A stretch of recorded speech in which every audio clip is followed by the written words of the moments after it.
Kita hormati para asatidz, tuan-tuan guru, alim ulama, tokoh masyarakat, ketua beserta seluruh pengurus masjid, hadirin hadirat, jamaah fardu subuh, insyaallah semuanya dimuliakan Allah Subhanahu wa taala. Man shalla subha fi jama'atin, siapa yang salat subuh berjamaah, faka'annama shallal laila kullah, dapat pahala seperti salat sepanjang malam. Kita tak sanggup sholat sepanjang malam. Kalau ada orang Batam sholat sepanjang malam dari isya sampai subuh, dijamin siang ini tumbang. Karena kita ini memang manusia yang terbatas, tidurnya terbatas, tegak sholat lama terbatas, berzikir terbatas, makan yang tak ada batas. Tapi kalau sudah melakukan aktivitas, ada batasannya. Maka Allah tahu kita tak sanggup, kita tak mampu, lalu kemudian dia kasih keringanan, cukup dengan sholat subuh berjamaah. Alhamdulillah, masjid kita ini, masjid apa namanya? Nurul Huda. Masjid Nurul Huda ini luar biasa. Karpetnya cantik, kipasnya banyak, suara mikrofonnya pun terang benderang. Imamnya pula hafal Quran 30 juz. Masjid lain imamnya hafal juga tapi juz 30. Di Masjid Nurul Huda 30 juz. Suaranya pun sedap, doanya pun mantap, tak ada kurangnya. Jamaah melimpah ruah. Nampaknya macam-macam tak sampai Covid ke Batam. Karena sampai sekarang belum ada teori yang mengatakan Covid ini bisa berenang untuk sampai ke Pulau Batam. Tapi walaupun begitu, fotonya jangan di-share, nanti saya bisa kena pidana. Ini namanya pidana Covid. Kalau mau diambil foto saya sendiri aja lah. Jamaah ini jangan nampakkan. Jarang-jarang saya pakai jas Jenderal Sudirman ini. Mantap ya. Ada pula namanya dalam, Abdul Somad. Dikasih orang Batam. Malam tadi dikasih sama orang Batam. Tahu Bapak Ibu cuma rasanya pakai jas? Panas. Saya kan biasa ceramah pakai baju koko aja. Nah, ini perlu dijelaskan. Jangan sampai nanti jamaah berbisik-bisik, kenapa Ustaz tuh penampilannya agak lain sekarang. Menyenangkan hati orang itu adalah perbuatan yang paling ringan tapi pahalanya besar. Idkhalus surur fi qulubul mu'minin, menyenangkan membahagiakan hati orang. Dikasihnya kita baju, kita pakai bajunya. Kalau Bapak Ibu dikasih orang kain, pakai kainnya. Kalau dikasihnya cincin, pakai cincinnya. Sehingga ketika dipakai, nampaklah kita menghormati, menghargai dia. Aku tengok baju yang ku kasih ke Ustadz itu sekali pun tak apa pakainya. Yang udah dijual nih pula baju itu. Al-hadiah la tuhdah. Hadiah tak boleh dihadiahkan lagi pada orang lain. Bayangkan ada hadiah kita kasih ke orang, dipakainya tak pernah, tiba-tiba dikasihkannya pula ke orang lain, nampak mata kita. Bayangkan sakitnya itu. Nah, Bapak Ibu yang dimuliakan Allah Subhanahu wa taala, membahagiakan orang lain bagaimana kalau menyenangkan Allah Subhanahu wa taala. Kalau sudah hati kita senang, apapun akan kita kasih. Betul? Jamaah Batam ini senang betul hatinya dengan kedatangan Ustaz Abdul Somad yang ke-8 tahun.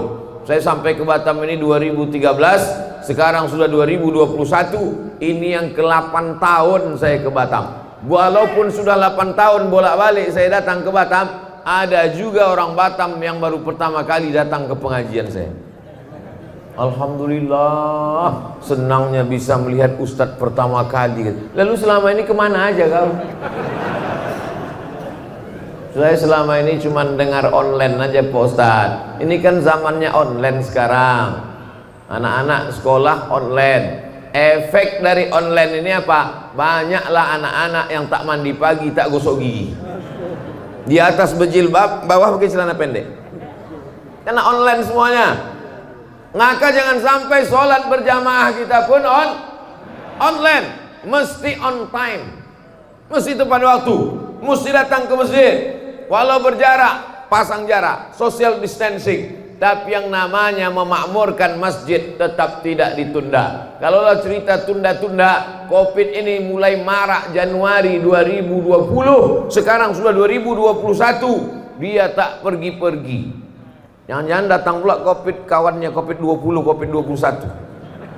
Maka ibadah inilah yang akan kita bawa menghadap Allah Subhanahu wa ta'ala, terutama sholat subuh berjamaah. Tapi cerita tentang sholat subuh berjamaah di Masjid Nurul Huda ini mubazir. Marilah kita sholat subuh berjamaah, tak ada gunanya, karena jamaah udah melimpah ruah, macam-macam tak muat masjid ini. Saya tengok ini perlu masjid ini dibesarkan lagi. Setuju? Siapa ngisinya? Ada masjid perumahan di salah satu kota tempat saya ceramah. Ada masjid di situ, kecil aja masjidnya. Lalu saya tanya, kenapa masjid ini kecil? Sesuai kebutuhan Pak Ustaz. Besar-besar untuk apa? Tak ada jamaahnya katanya. Jadi kalau kita bangun masjid besar, sesungguhnya bukan untuk sekarang. Manusia ini makin lama makin banyak apa makin sedikit?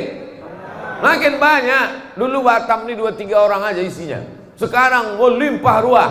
Maka kita bangun masjid ini besar-besar, sampai 2 lantai ke atas, sampai melimpah keluar. Ini adalah untuk anak cucu kita sampai hari kiamat nanti, insyaallah.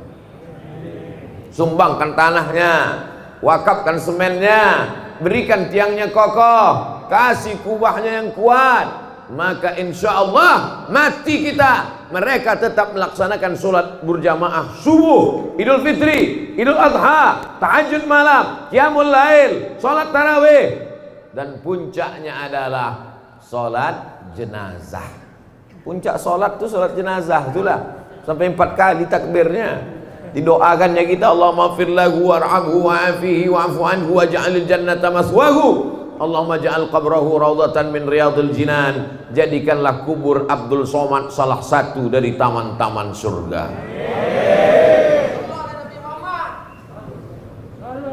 Allahumma salli ala sayyidina Muhammad. Banyak pula selawat ketinggalan. Allahumma salli ala sayyidina Muhammad wa ala ali sayyidina Muhammad. Jadi yang paling penting dalam hidup ini adalah istiqomah sholat berjamaah. Semalam saya dikirim foto oleh kawan saya di WhatsApp. Maaf beribu maaf.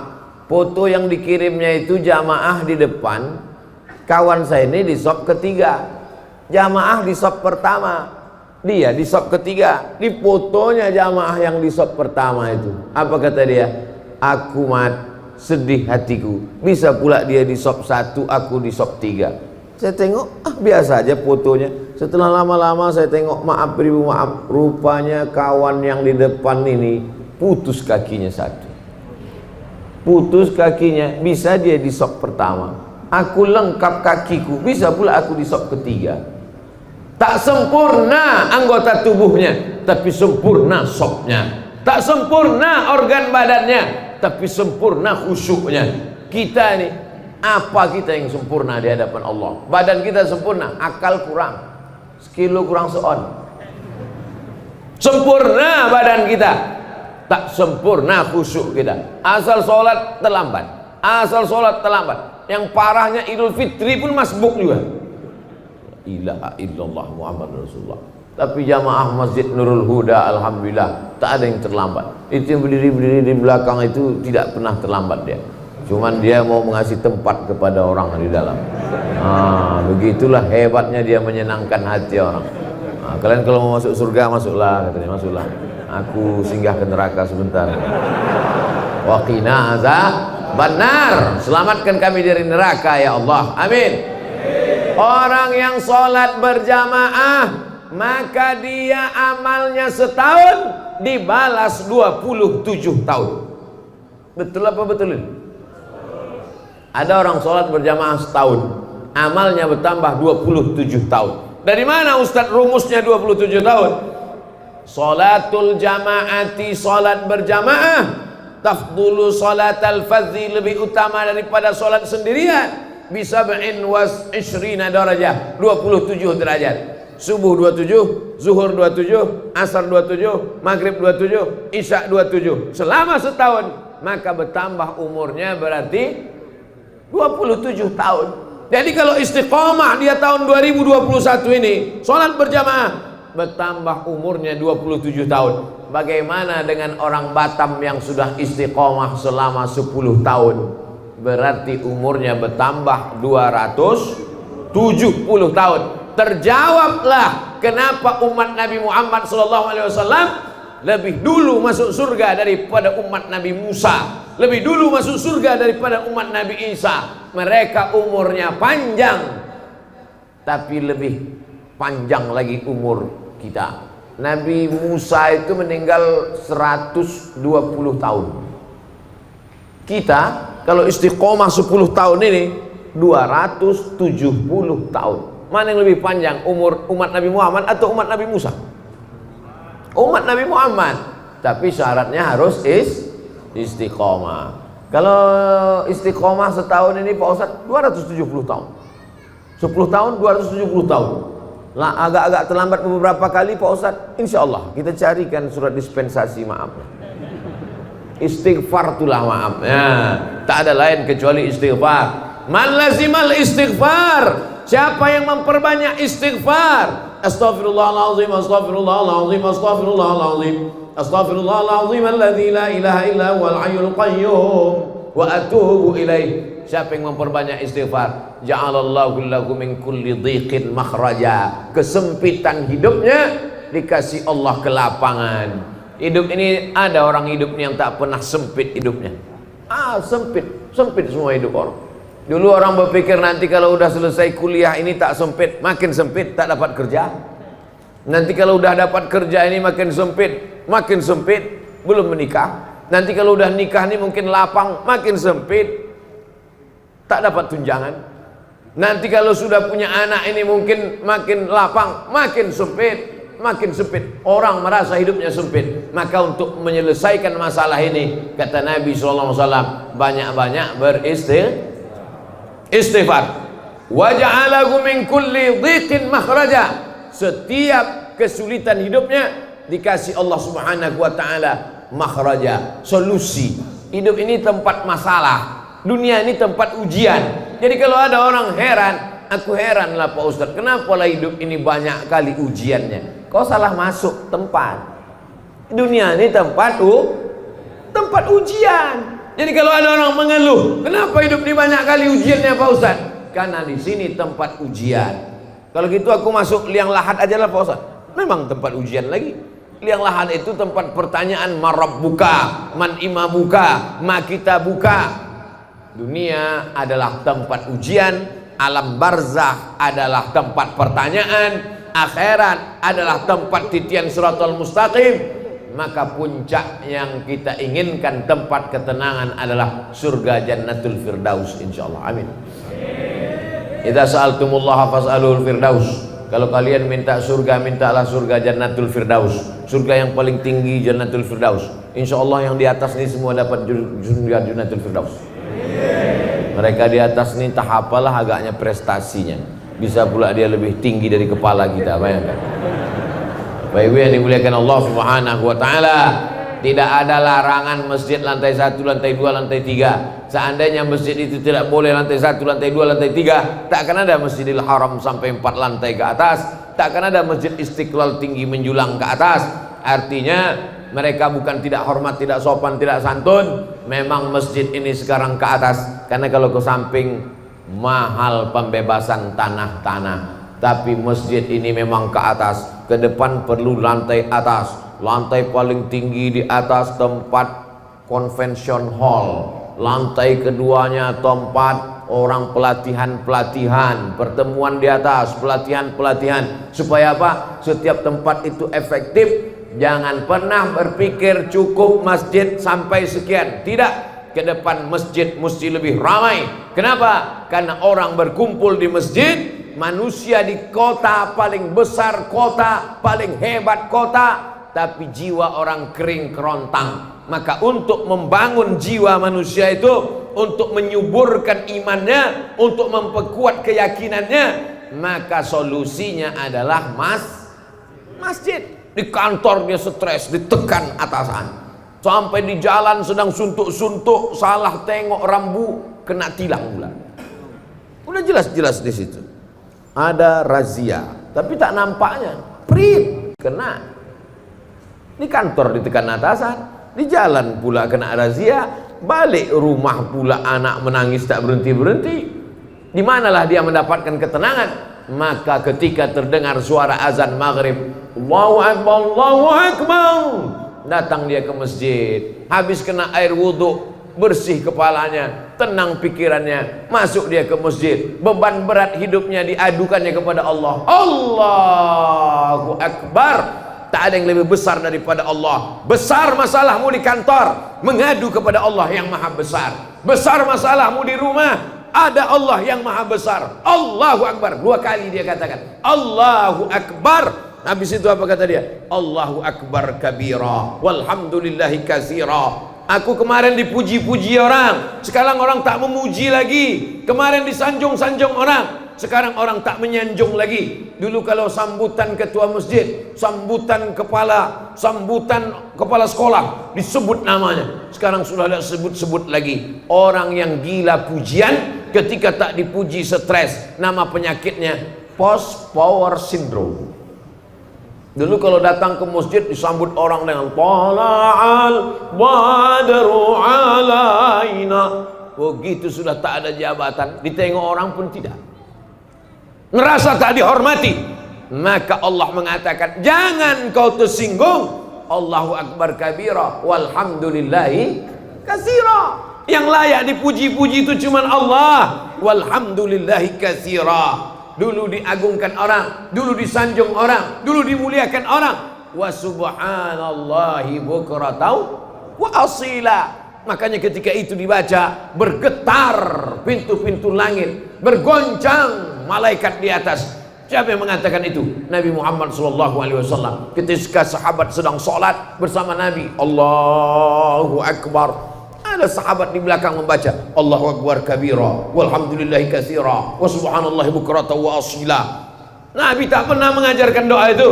Nabi mengajarkan Allahumma ba'id baini wa baina khataayaya kama ba'adta bainal masyriqi wal maghrib. Ya Allah, jauhkanlah antara aku dan dosa-dosaku sebagaimana jauhnya antara timur dan barat. Tiba-tiba selesai sholat, Nabi bertanya, manil qail? Siapa yang membaca doa tadi? Tak pernah doa itu kuajarkan, tak pernah doa itu kubacakan. Tiba-tiba ku dengar ada tadi makmum yang membaca Allahu Akbar kabira walhamdulillahi katsira wa subhanallahi bukratan wa asila. Siapa yang membaca?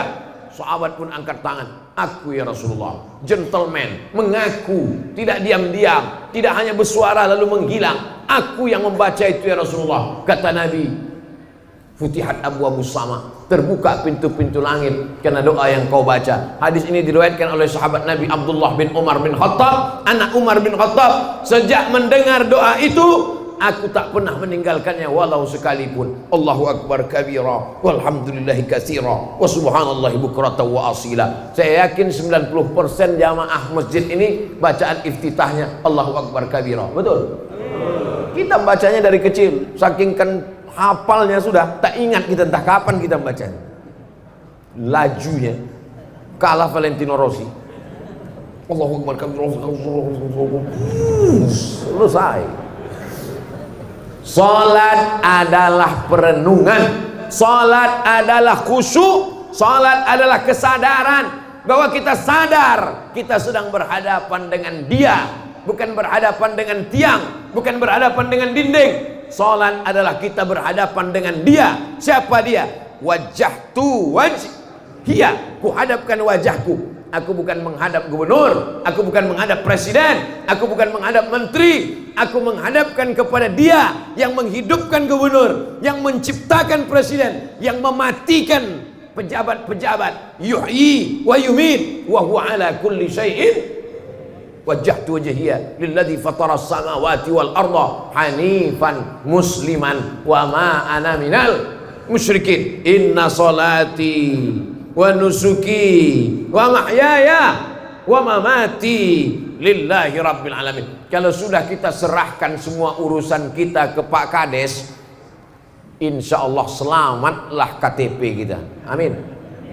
Kalau sudah kita uruskan semuanya ke Pak RT, ke Pak RW, ke Pak Wali, insya Allah selamat. Kalau orang begitu yakin urusannya diurus dari mulai RT, RW, Kades, Kadus, Wali Kota, Gubernur, kenapa dia ragu kalau urusannya diserahnya kepada Allah Subhanahu wa Ta'ala? Orang yang bingung dengan urusan dia, padahal udah diuruskannya kepada Allah. Orang yang bingung dengan urusan dunia, padahal udah diserahkannya kepada Allah. Sama seperti orang naik pesawat, dipeluknya kopernya. Naik dia ke pesawat, dipeluknya kopernya kuat-kuat. Datang pramugari tanya, Pak, kopernya di atas aja. Enggak, aku takut jatuh. Apa pula kau takut kopernya jatuh? Kau aja pun belum tentu selamat sampai tujuan. Tapi kalau sudah kau ikatkan safety belt, sudah kau ikatkan, apa namanya kalau kita naik pesawat tuh? Nah, ikat pinggang, seat belt. Kalau udah kita ikatkan seat belt, maka insya Allah selamatlah kita. Tercabut atap pesawat itu, tapi orang yang duduk di kursi pesawat tak lepas. Kenapa? Karena seat belt. Seat duduk, belt ikat pinggang. Seat belt duduk dengan pinggang terikat. Tercabut atap pesawat, maka semua penumpang yang ada di situ selamat. Yang hilang siapa? Pramugari. Kenapa? Karena pramugari tak pakai seat belt. Begitulah pengorbanan dia. Makanya ke saya kalau dicapa pramugari itu saya jawab, Pak Ustadz, iya kata saya. Kenapa? Karena dia udah berkorban untuk kita. Bapak ibu yang dimuliakan Allah, ada ibu-ibu di sini. Masya Allah, tabarakallah. Ibu-ibu sebetulnya tidak sholat ke masjid, tapi karena ada pengajian, karena amanah, perempuan sholatnya di rumah, di dalam kamar, di dalam tempat yang sempit. Sekarang ada orang melarang, jangan sholat ke masjid, perempuan jangan ke masjid, tapi ke mall boleh. Padahal di masjid dia tertutup, padahal di masjid dia dekat dengan Allah. Maka maksud hadis perempuan sholat di tempat yang sempit, di kamar yang tertutup, di dalam rumah, maksudnya kalau terjadi fitnah. Di Palestina tak boleh sholat perempuan di masjid, nanti ditangkap oleh tentara Israel, diperkosa. Ketika terjadi konflik yang ada di Bosnia, ketika di Rohingya, ketika di Suriah, di Irak terjadi konflik antar kelompok masyarakat, ditangkap oleh ISIS, na'udzubillah, maka perempuan. Tapi di Batam, ibu-ibu di masjid nih, kalau pulang ada tentara Israel di luar, tak ada, aman, damai, tenang, dengan tetap menjaga protokol kesehatan, cuci tangan, jaga jarak, pakai masker. Ustadz ceramah pakai masker, ustadz aja tak pakai masker. Nih, ini pakai masker, walaupun di dagu. Tak ada nanti orang mengejek-ejek, apa itu Abdul Somad ceramah tak pakai masker. Nih, tak nampak kau pakai masker. Jamaah ini insya Allah tak ada mengejek-ejek saya. Tapi kalau di-upload ini nanti haters banyak. Bahasa Inggrisnya haters, bahasa Arabnya syaitan. Yang jempolnya begini tuh. Apapun isi ceramah ini ya. Orang memang dibayar untuk ngasih ini. Tapi ibu yang dimuliakan Allah Subhanahu wa Ta'ala. Tapi kita tak peduli pada itu semua, karena amal kita adalah lillah. Lelahku lillah. Tak ada lelahnya kalau karena Allah. Tapi kalau karena manusia, capek kita beribadah nih kalau karena manusia. Ustadz kita imam, hafal Quran, dibacanya ayat sampai 1 halaman, mantap sudah. Apa kata manusia? Panjang kali ayatnya. Dibaca pula pendek, Yasin, Allahu Akbar. Apa kata makmum? Kok bisa dia jadi imam ya? Hidup nih kalau kita ikut cakap manusia capek kita. Betul? Yakin kata Allah, benar kata Rasulullah, benar kata ulama, jalankan. Saya kalau saya ikut komen orang, oh capek. Ustaz kalau ceramah jangan kuat-kuat lah, bergetar hatiku ketika melihat wajahmu. Dah habis itu Ustaz pun slow-slow. Jamaah sekalian, marilah kita mendekatkan kepada Allah. Ustaz kok slow kali macam bencong gitu. Yakini bahwa itu benar, tidak melanggar aturan pemerintah, mengikuti sunnah Rasulullah.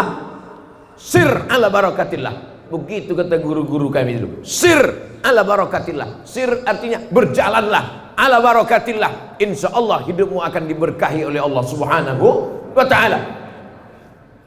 Khairul umur, sebaik-baik manusia, sehebat-hebat manusia, kata doa Nabi, Allahumma barik li ummati fi bukuriha, berikan berkah pada umatku ini di waktu pagi.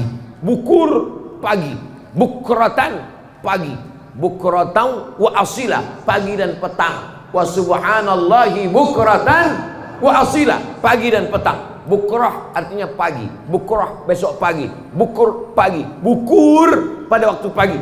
Berkahi umatku ini pada waktu paginya. Siapa nama anak kau? Bukratan wa asila. Kenapa begitu? Yang satu lahir pagi, satu lahir petang. Ya Allah, berkahi umatku ini pada waktu paginya. Artinya apa? Siapa yang bangunnya paling pagi, itulah hidupnya paling berkah. Sekarang di dunia internasional, di Asia Tenggara ini, Asia Tenggara, Thailand, Singapura, Malaysia, Brunei Darussalam, Indonesia, Filipina, setelah diteliti, ternyata yang paling cepat bangun paginya itulah yang di seberang Batam, Singapura. Mau Islam, mau tak Islam, asalkan dijalankannya sunnah Nabi Muhammad SAW, siapa yang paling awal bangun paginya, maka dialah yang paling maju. Singapura itu maju karena mengikuti sunnah Rasulullah SAW, paling awal bangun pagi. Belum lagi azan subuh, udah bangun orang Singapura.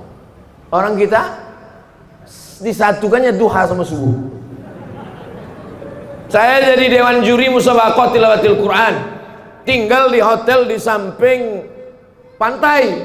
Sholatlah kami ke Masjid Agung, nama daerah tak usah sebutkan, menjaga kode etik jurnalistik. Sholat subuh dari hotel ke masjid, kiri kanan kedai kopi buka. Hebat, cepat betul kedai kopi ini buka. Belum azan masjid kedai kopi dah buka. Harus tengok isi kedai kopi. Ayah, cincai-cincai lah. Yang minum kopi orang kita, yang pernah kedai kopi, ketika dia kaya duitnya banyak marah. Ngapa ini? Padahal dia lebih awal bangun. Prinsipnya jangan sampai rezeki dipatok ayam. Orang kita udah dipatok ayam, terkam kucing, diambil tikus, habis. Apa pun tak dapat lagi. Padahal yang punya hadis siapa? Nabi Muhammad SAW. Manusia ini ciptaan Allah, dunia ini punya Allah. Kalau mau maju ikuti aturan, apa pula aturan setan? Dunia punya Allah, manusia ciptaan Allah, mau hidup ikuti aturan setan, maka kita ini adalah hamba Allah. Apa kitabnya? Al-Quran. Siapa contoh teladannya? Muhammad SAW. Siapa teknisinya? Kalau kita punya TV, kalau kita punya mesin, kalau kita punya barang, kita beli ke pabrik, ada juklaknya, ada katalognya. Apa katalog hidup ini? Quran. Siapa model contohnya? Nabi Muhammad.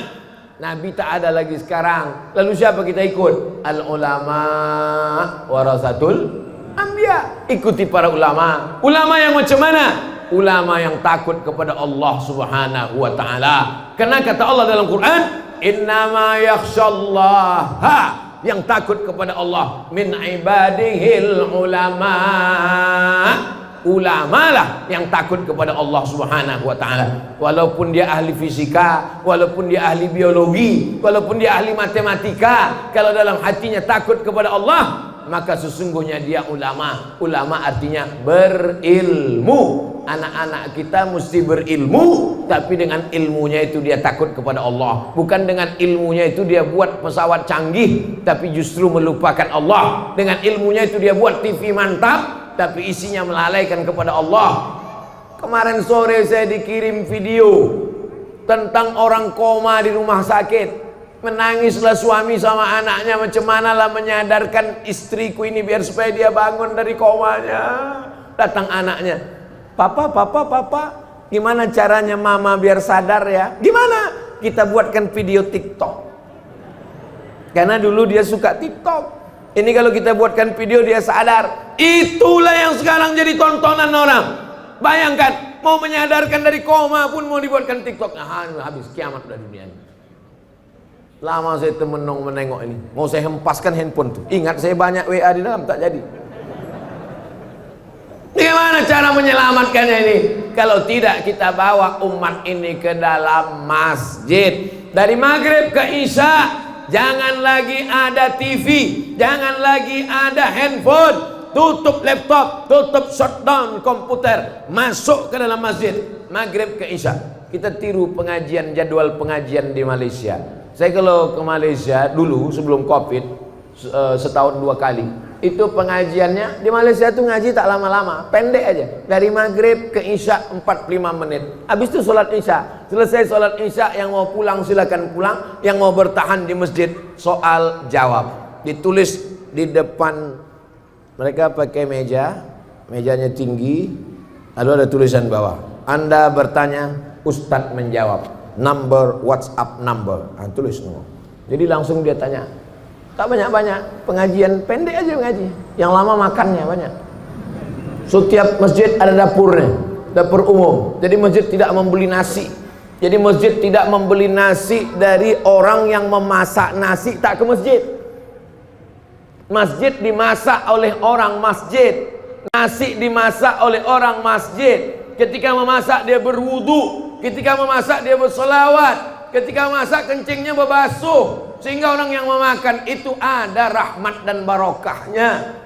Masjid ini ada dapurnya, buatkan dapurnya, sehingga kita, oh kalau begitu apalah guna nanti catering Pak Ustadz. Bagus kalau membeli catering kepada jamaah, sehingga duitnya itu berputar di antara jamaah. Kalau duit dia banyak, dia akan bersedekah. Kalau duit dia banyak, dia akan belikan karpet masjid. Belikanlah uang kita kepada jamaah yang kira-kira kalau duit jamaah itu banyak akan balik juga ke masjid. Setuju? Itulah yang membuat orang marah kepada Abdul Somad ini.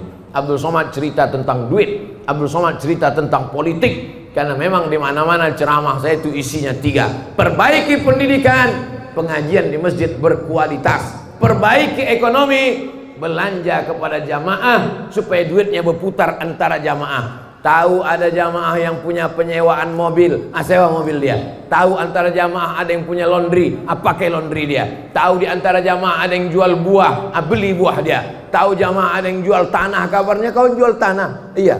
Tanah siapa yang kau jual? Entah, aku pun tak tahu entah tanah siapa.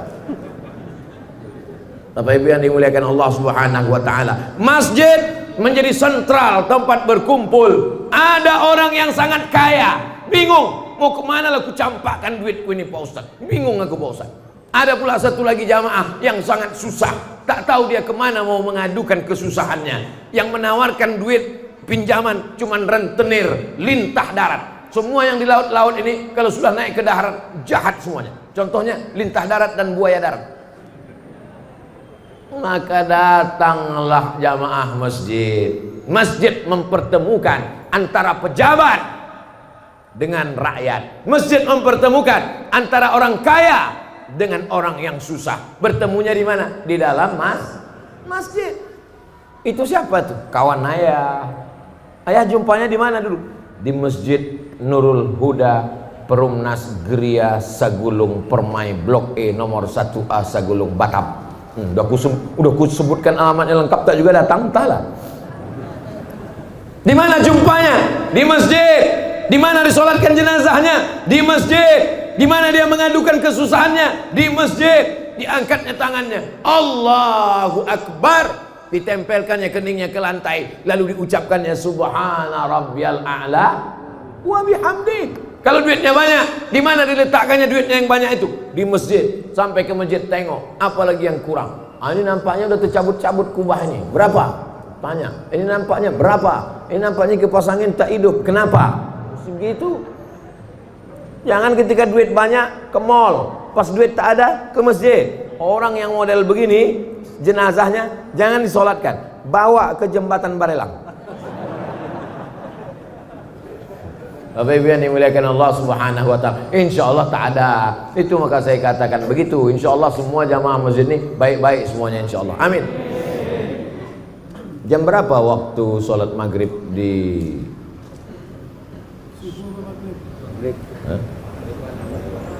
Saya kadang tak percaya sama orang, lebih percaya sama Google.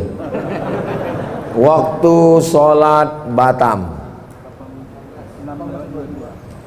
waktu sholat Batam maghrib jam 6.14. Sekarang jam 6 matahari terbit. Pas matahari terbit tak boleh sholat karena waktu tanduk setan. Waktu terbit matahari itu bulat, ada datang setan bertanduk. Kata setan. Matahari itu bulat gini. Waktu matahari bulat, ada datang setan menghampiri matahari dengan tanduknya. Jadi kalau ada nanti jumpa, mana tahu calon menantu bapak, apa kabar pak? Katanya, sehat setan. Ini matahari bulat, habis itu keluar tanduknya. Berapa lama? Setinggi tombak. Setelah diukur menurut ilmu astronomi, setinggi tombak itu 12 menit. Jadi jam 6 lewat 14, genapkanlah 15, sebetulnya 12, tapi karena kita udah lama berkawan, 15 saja lah. Pas jam 6.15 barulah boleh sholat sunat isyraq. Usolli sunnatal isyraq rakaataini lillahi ta'ala. Jadi pengajian subuh itu kapan stopnya? Pengajian maghrib, dari maghrib ke isya 45 menit. Senin malam Selasa akidah, wujud, qidam, baqa, mukhalafatul awadis, qiyamu binafsihi, wahdaniyah, qudrat, iradat, ilmun, hayat, sama, basar, kalam, tentang Allah, tentang malaikat, tentang azab kubur, tentang akhirat, tentang hisab, tentang Quran. Malam Selasa tafsir surat Yasin. Kenapa tafsir surat Yasin? Karena mau pindah rumah baca Yasin, mau nikah baca Yasin, tahlilan baca Yasin, mengusir hantu jembalang tanah Yasin. Tapi arti Yasin pun tak tahu. Yasin, apa arti Yasin? Lakiku. Nama laki dia Muhammad Yasin. Tafsir surat Yasin, tafsir surat-surat pendek, tafsir Wadduha, tafsir Alam Nasrah, tafsir Qul Huwallah. Supaya apa? Supaya waktu sholat paham apa yang dibaca. Tak usah kaji-kaji tafsir tak tentu arah. Ini tafsir, kau ngaji tafsir apa tadi? Tafsir mimpi. Mimpi aja sekarang orang banyak takut. Mimpi aja dilaporkan ke polisi sekarang. 3. Hadis-hadis pendek, hadis arba'in. Itulah yang kita kaji. Streaming itu namanya pengajian matan arba'in, Imam Nawawi namanya. Akidah udah, tafsir udah, hadis sudah, apalagi fikih, belajar tentang halal, haram, makruh, mubah, syarat, rukun, wajib, sunat, sunat muakkad. Nanti sekali-sekali 6 bulan sekali baru datang Abdul Somad tablik akbar, pengajian umum. Tapi mesti ada pengajian khusus. Jangan anggap pengajian umum ini dianggap ilmu. Belum, ini bukan ilmu, ini hanya membangkitkan semangat. Pengajian khusus mesti ada. Undang imam tadi ke rumah. Pak Imam, ada yang mau kubicarakan 4 mata ini Pak Imam. Kata Pak Imam, jangan kan 4, 3 pun bisa. Apa mau kau kata? Apa? Bilang sekarang. Aku malu Pak Imam. Apa malu Bapak? Anakku yang SD itu sudah hafal 1 juz. 1 juz itu, iya. Terus apa masalahnya? Setiap dia pulang sekolah, dia mau ngulangkan hafalannya. Terus aku belum bisa iqra. Jadi selama ini cuma apa? Selama ini aku pura-pura ngangguk aja lah. Jadi aku mau belajar baca Quran sama Pak Imam. Tapi syaratnya kita berdua aja Pak Ustadz. Istriku sama anakku jangan tahu. Oke, belajar tahsin sama Pak Imam. Dari mulai iqra 1, iqra 2. Ini kalau anaknya nanya, Papa udah berapa? Papa udah 4. 4 juz Pak, jangan kau tanya-tanya. Maksudnya iqra 4. Belajar baca Quran. Tidak ada batasan ilmu dalam Islam. Tidak ada itu S1 22, S2 25, S3 27. Itu aturan barat. Dalam Islam menuntut ilmu minal mahdi ilal lahdi. Sampai liang lahat. Sampai orang mau mati di liang lahat pun ditalqinkan la ilaha illallah. Bahkan sudah mati pun talqin itu ada 2. Ada talqin ketika sakratul maut mau mati, ada talqin ketika sudah dikuburkan. Di Batam orang mati sudah dikubur masih ada baca talqin. Banyak yang tak menengok jenazah nampaknya nih. Nampaknya jenazah di Batam main anyutkan aja. Masih dikubur kan? Dikubur. Setelah dikubur itu dibacakan talqin. Hai fulan bin fulan, kalau datang malaikat maut bertanya kepada engkau, man rabbuka, katakan Allah. Man nabiyuka, katakan Nabi Muhammad SAW. Ma imamuka, katakan Al-Quran. Ma kitabuka, katakan Al-Quran. Siapa saudaramu, katakan saudaraku orang-orang beriman. Kenapa lagi disampaikan itu padahal dia sudah mati meninggal dunia? Begitulah maknanya dua talqin itu. Pertama mendoakan dia, yang kedua ini jamaah hatinya sedang lembut karena tetangganya baru meninggal, ini jamaah hatinya sedang lunak karena ayahnya baru mati, karena emaknya baru wafat. Mumpung hatinya sedang lembut, diceramahilah sama ustaz. Jangan mengubur orang macam mengubur kucing. Gali tanah kubur, dah. Tak didoakan, sudah putus. Tak didoakan Pak, sudah putus. Kalaulah putus amal orang hidup kepada orang mati, ngapain ada sholat jenazah? Betul? Nanti kalau ada orang mengatakan jangan doakan, udah putus. Nanti kalau dia mati, tak usah sholatkan. Ditanya sama anaknya, enggak kita sholatkan, udah putus. Sedikit putus, sedikit putus. Itulah tausiah kita pada subuh ini. Sebelum jam 6.15 kita jawab pertanyaan-pertanyaan berikut. Assalamualaikum Ustaz Abdul Somad. Waalaikumsalam. Di akhir zaman umat Islam akan terpecah menjadi 73 golongan. Yang akan masuk surga hanya satu golongan. Golongan mana tuh Pak Ustaz? Golongan saya lah. Apakah kita berada di sini termasuk golongan itu Pak Ustaz? Udahlah kau bangun subuh, mandi kedinginan, jalan kaki ke Masjid Nurul Huda, pengajian, sholat subuh berjamaah, ragu pula masuk surga. Ada orang yang tak mandi wajib, tidak bersedekah, tidak sholat, yakin masuk surga. Kau udahlah mandi, bersunat, sholat, puasa, ragu pula masuk surga. Jadi sebetulnya apa yang membuat umat Islam ini ragu masuk surga? Man qala la ilaha illallah Muhammadur Rasulullah dakhalal jannah. Siapa yang mengatakan la ilaha illallah Muhammadur Rasulullah pasti masuk surga. Yakin apa tak yakin? Percaya atau tak percaya? Sataftariqu ummati ala iftaraqatil yahud ala ihda wa sab'ina firqah. Yahudi terpecah 71 golongan. Iftaraqatin nasara ala thintai wa sab'ina firqah. Nasrani terpecah 72 golongan. Iftaraqat ummati ala thalathatin wa sab'ina firqah. Umatku terpecah 73 golongan. Yahudi 71, Nasrani 72, orang Islam 73. 71, 72, 73 ini bukan angka nominal, tapi angka jumlah menunjukkan bahwa perpecahan umat Islam lebih banyak daripada Yahudi dan Nasrani. Bukan angka nominal. Setelah dihitung-hitung ternyata Yahudi lebih dari 71, ternyata Nasrani lebih dari 72, ternyata umat Islam lebih dari 73. Adin, bang, abang sayang tak sama adik? Sayanglah Adinda. Siap abang nunggu adik semester 7, 1000 tahun kan ku nanti. 1000 tahun itu angka nominal atau makna kiasan? Kiasan. Mana pula ada orang Batam umur 1000 tahun, 40 aja bengek. Arti 1000 tahun itu artinya makna kiasan. Begitu juga dengan 71 Yahudi, 72 Nasrani, 73 Islam. Bukan angka nominal. Jangan nanti dihitungnya umat Islam 73, NU, Muhammadiyah, Perti, Persis, Nahdlatul Watan, Al-Wasliyah, FPI, GP Ansor, dihitungnya semua. Habis itu baru ditinggal. Mana yang masuk surga itu ya? Tengoknya, oh ini yang masuk surga. Apa kelompok apa nih? Sahabat UAS. Bukan begitu cara berpikirnya. Bahwa kita terpecah lebih banyak dari Yahudi, lebih banyak dari Nasrani, lebih banyak daripada Yahudi.